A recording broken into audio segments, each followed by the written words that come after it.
E daí que ele comprou um remédio pra se matar. Ele não se lembra direito do resto do dia, mas ele comprou o remédio, escreveu algumas cartas para se despedir das pessoas. E ele sentiu muita alegria quando ele viu que a morte dele estava no bolso, porque ele queria acabar logo com isso. Ele jantou fora, foi de noite no teatro e tava vendo Otelo. Otelo é meio uma referência, tipo, porque Otelo é um cara que ele é ciumento. Resumidamente, o ciúme dele cresce e ele mata a mulher que ele ama e no final a mulher não tinha feito nada, ele descobre que ela é inocente depois que ela morre. Ele vai ver Otelo, às vezes ele pensa, o último ato, né, que é onde o Otelo mata a mulher com o nome estranho lá, ele percebe que não é eu, é a Capitu que tem que morrer. E aí ele pensa, bah, e ela era inocente, a mulher do Otelo. O que o público faria se ela fosse culpada, tanto quanto a Capitu? Só que em Otelo, o Otelo também tem certeza que a Desdemona, que é a mulher dele, é culpada. Então é uma questão de ponto de vista. Até porque não esquece que o livro todo a gente tá vendo só o ponto de vista dele. Então, tipo, a gente sabe só o que ele sabe e a gente sabe o que ele pensa, na real. Às vezes não é nem o que ele sabe, é o que ele acha que é. Isso é uma pergunta interessante que caiu já em pergunta, tipo, se é possível saber se a Capitu realmente traiu o Bentinho. E a resposta é que não, porque todo o livro é escrito unicamente do ponto de vista e dos pensamentos do Bentinho. Então, não tem como saber o outro lado da história, não tem como saber se ele estava certo ou não, porque a gente só sabe as suspeitas dele. Ele não tem prova nenhuma. Ele tirou o veneno do bolso, escreveu a última carta, que era pra Capitu, a última, porque ele queria deixar ela com remorso da morte dele. Falava que ele sabia do Escobar e que agora ele tinha que morrer.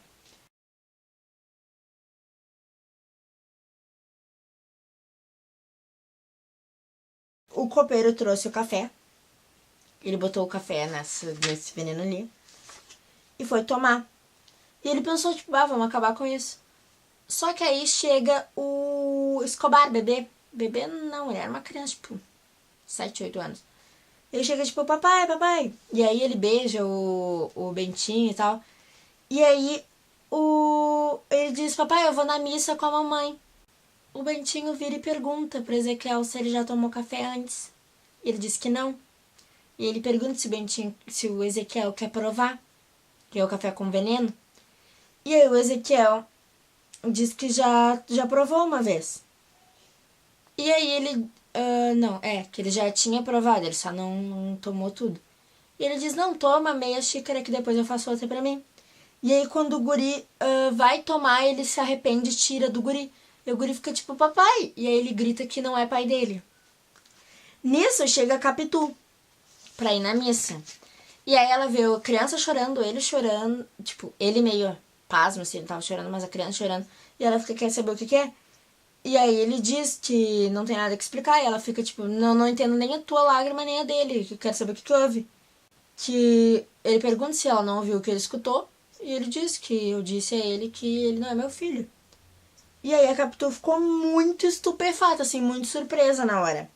E aí ela falou, você só pode explicar esse tipo de calúnia que tu tá me dizendo com uma convicção sincera. Só que você é tão desconfiada dos menores gestos, então tu desconfiança não vale nada, porque tu já era desconfiado por qualquer coisa. E ela pergunta o que deu a essa ideia pra ele. E aí ele diz que tem coisa que não dá pra dizer. Ela, não, você tá me acusando, eu quero saber. E aí ele fala da suspeita dele, do Escobar e do guri e tal. E ela fica tipo, nossa, nem os mortos se livram do teu ciúme. E aí ela falou que é a casualidade da semelhança. E até lembra que o que acontece quando a Capitu era pequena, que ela foi cuidar da Sancha, o pai da Sancha mostrou pro Bentinho a foto da mãe da Sancha, que era igual a Capitu. E elas não tinham parentesco nenhum, mas elas eram idênticas. E isso era uma outra coisa que era inexplicável. Ela falou a mesma coisa, acontecia às vezes. Ele só era parecido, ele não era igual, cara. Aí ela resolveu ir na missa com o Ezequiel e disse que resolvia isso daí com o Bentinho depois. Ao invés de ele se matar quando ele tá sozinho, ele não se mata.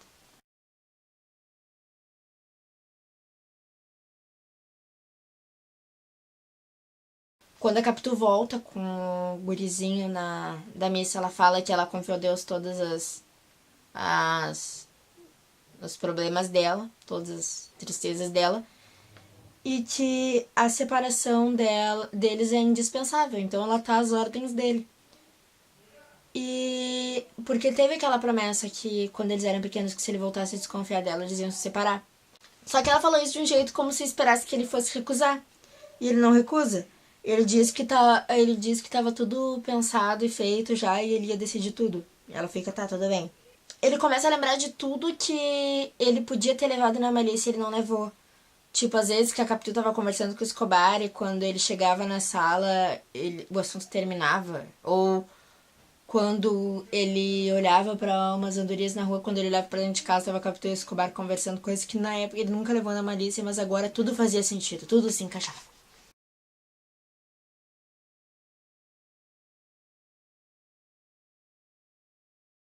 Bentinho, a Capitu e o Escobar não, o Ezequiel foram pra Europa. Eles pegaram uma professora de Rio Grande pra o Ezequiel aprender a língua deles, além da língua que ele ia aprender no lugar lá, que eles foram. E aí o Bentinho deixou eles lá. Eles ficaram morando na Europa, a Capitu e o Ezequiel. E às vezes ele ia visitar, e aí as pessoas não achavam que eles estavam separados, achavam que ele tinha voltado para os negócios e que a família estava morando na Europa. E às vezes ele dizia que ia visitar eles, ia pra Europa um tempo e ficava viajando, vendo teatro, nem ia ver eles. Que era pra não precisar dar satisfação pra ninguém de por que eles tinham se separado. Então ninguém acreditava que eles estavam separados. 142, o que acontece? Todas as viagens que ele foi pra Europa, o José Dias não foi com ele. Mesmo desde aquela época, desde pequeno. Porque ele já tava meio velho. Mas ele sempre ia, ele e a mãe dele, ele, quer dizer, o José Dias levar ele pra embarcar na viagem. E a mãe dele já tava bem velhinha. Só que aí na última vez ele não foi a bordo. E ele disse que ele tava bem velhinho já. E ele não sabia se ia ver o Bentinho de novo. Ele achava que já ia pro céu. Só que ele não foi logo. Quem morreu primeiro foi a dona Glória, que era mãe do Bentinho, ela morreu. O que aconteceu? Na sepultura dela, em vez de botar datas de nascimento, de morte, o nome da pessoa, o Bentinho só quis botar uma santa. E aí o padre disse que não, porque isso era uma blasfêmia, porque ela não era uma santa. Ela não foi canonizada. E aí o Bentinho disse que se eles conhecessem ela, eles sabiam que ele era uma santa. E aí falaram com o cara, chamaram o padre Cabral, que era amigo da família, e acabaram convencendo as pessoas a deixar uma santa. E o José Dias, nesse dia, ele até ficou irritado. Porque ele disse que é só porque eles não conheciam, porque se eles conhecessem a mulher, eles teriam botado Santíssima no nome. O Santíssima é um superlativo, que ele era viciado em superlativos. Por acaso, o capítulo 143 se chama O Último Superlativo, que fala da morte do José Dias, que ele já estava acamado, estava bem doente, e ele pede para abrirem a janela. E aí as pessoas dizem que o vento vai fazer mal pra ele. Ele diz que ar é vida e abrem a janela. E ele olha o céu lá fora, tava um dia lindo. E aí ele diz, lindíssimo. E essa foi a última palavra dele, o último superlativo. E aí ninguém negou que choraram por ele também. O Bentinho chorou por ele mesmo, tendo muitos problemas com ele durante a vida.